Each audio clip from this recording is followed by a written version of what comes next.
নমস্কার বন্ধুরা, জ্যোৎস্না রীতিকথায় একটা নতুন পর্বে তোমাদের সকলকে স্বাগত জানাই। বন্ধুরা, আজ রথযাত্রা।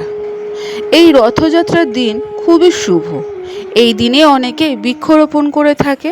রথযাত্রার তিথিতে বৃক্ষরোপণ করলে বন্ধুরা সুখ সমৃদ্ধি সম্পদে পরিপূর্ণ থাকে সংসার। কিন্তু এই দিন কি বৃক্ষরোপণ করবে তা অনেকেই জানে না। তাই বন্ধুরা, আজকের পর্বে তোমরা জেনে নাও যে রথযাত্রার দিন কি বৃক্ষরোপণ করা শুভ এবং কোন নিয়ম মেনে এই রোপণ করলে সংসারে মঙ্গল অক্ষয় থাকে। তাই বন্ধুরা, স্কিপ করো না, পুরো পর্বটি দেখো। ভালো লাগলে অবশ্যই সবার কাছে শেয়ার করে দেবে, লাইক করে দেবে, আর পাশে রাখা বেল আইকনটিকে অবশ্যই প্রেস করে রাখবে যাতে পরবর্তী ভিডিও নোটিফিকেশন সবার আগে তোমাদের কাছে পৌঁছে যায়। বন্ধুরা, রথযাত্রা তিথিতে নারকেল গাছ রোপণ করা খুবই শুভ। এই গাছ রোপণ করলে আর্থিক লাভ হয়, পাশাপাশি চাকরিতে উন্নতি হয়।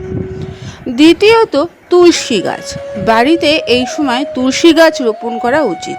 তুলসী গাছ রোপণ করলে সংসারে লক্ষ্মীর কৃপা বাড়ে, সুখ শান্তি বজায় থাকে। এরপরে বলি বট গাছ। বট গাছের চারা রোপণ করলে একজনের কর্মজীবনের উন্নতি হয়, পাশাপাশি তার মানসিক শান্তিও অক্ষয় থাকে বলে মনে করা হয়। তাই রথযাত্রার তিথিতে বট গাছ লাগাতে পারো। শিমুল গাছ। রথযাত্রার তিথিতে শিমুল গাছ লাগানো খুবই শুভ ফলদায়ক, ব্যবসায় বৃদ্ধিতে সহায়ক করে শিমুল গাছ রথযাত্রা তিথিতে। তাই এই গাছ লাগালে মঙ্গলজনক বলে মনে করা হয়। বেল গাছ। বেল গাছ মহাদেবের প্রিয় গাছ, তাই এই রথযাত্রা তিথিতে বেল গাছ রোপণ করলে সংসার ও অর্থে উন্নতি হয়। শমী গাছ। রাহু কেতুর দোষ দূর করে এই গাছ রথযাত্রার শুভ তিথিতে, তাই শমী গাছ লাগানো বিশেষ তাৎপর্য রয়েছে।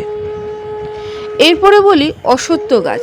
অশ্বত্থ গাছ রোপণ করলে বাড়ির পাপ মোচন করা সহায়ক করে, তাকে দীর্ঘায়ুর আশীর্বাদ দিয়ে থাকে এই গাছ। তাই রথযাত্রার তিথিতে অশ্বত্থ গাছ লাগাতে পারলে খুবই ভালো হয়। আমলকি গাছ। সুস্বাস্থ্যের জন্য আমলকি গাছ রোপণ করা আবশ্যক। এই গাছ পারিবারিক সম্পর্ককে সুদৃঢ় করে এবং শান্তি বজায় রাখে। তাই রথযাত্রার শুভ তিথিতে পারলে আমলকি গাছ লাগিও। বন্ধুরা, আজকের পর্বটি এখানেই শেষ করলাম। এতক্ষণ আমার ভিডিওটি দেখার জন্য ও শোনার জন্য তোমাদের অসংখ্য ধন্যবাদ।